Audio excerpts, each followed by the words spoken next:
ನೋಡಿ 5,000 ಕಿಲೋಮೀಟ್ರ್ ಓಡಿಸಿದ್ದೀನಿ 47 ದಿನದಲ್ಲಿ.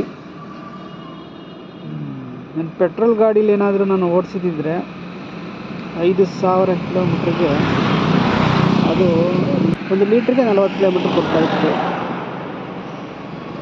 ಆ ಲೆಕ್ಕದಲ್ಲಿ ನೋಡಿದ್ರೆ 125 ಲೀಟ್ರ್ ಪೆಟ್ರೋಲ್ ಹಾಕ್ಬೇಕಾಗ್ತಿತ್ತು. ಸುಮಾರು 12,750 ರೂಪಾಯಿ ನಾನು ಖರ್ಚು ಮಾಡಬೇಕಾಗ್ತದೆ ಪೆಟ್ರೋಲ್ಗೆ. ಇನ್ನೊಂದು 750 ರೂಪಾಯಿ ಅದರಲ್ಲಿ ಎಲೆಕ್ಟ್ರಿಸಿಟಿ ಬಿಲ್ಗೆ ಅಂತ ತೆಗೆದಾಕಿದ್ರೂ ನನಗೆ 12,000 ರೂಪಾಯಿ ಉಳಿದಿದೆ. ಫ್ರೆಂಡ್ಸ್, ನಾನು ನಿಮ್ಗೆ ಏನು ಹೇಳ್ತಿದ್ದೀನಿ ಅಂದರೆ, ದಯವಿಟ್ಟು ನೀವು ಯಾರು ಪೆಟ್ರೋಲ್ ಗಾಡಿನ ತಗೊಳಕ್ಕೆ ಹೋಗಬೇಡಿ. ಎಲೆಕ್ಟ್ರಿಕಲ್ ವೆಹಿಕಲ್ ತಗೊಳ್ಳಿ, ಪೆಟ್ರೋಲ್ ಉಳಿಸಿ. ಪೆಟ್ರೋಲ್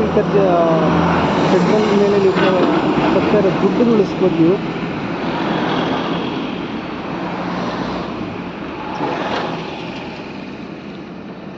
ನೋಡಿ 5,000 ಕಿಲೋಮೀಟ್ರು,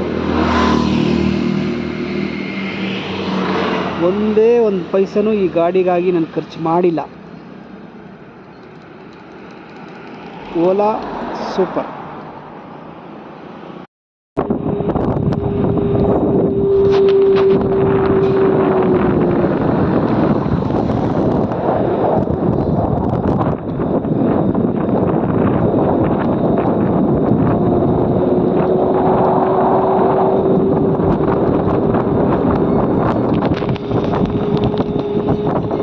ನನ್ನ ವಿಡಿಯೋನ ಲೈಕ್ ಮಾಡಿ, ಶೇರ್ ಮಾಡಿ, ಸಬ್ಸ್ಕ್ರೈಬ್ ಮಾಡಿ, ಮತ್ತು ಬೆಲ್ ಐಕಾನ್ ಮರಿಬೇಡಿ.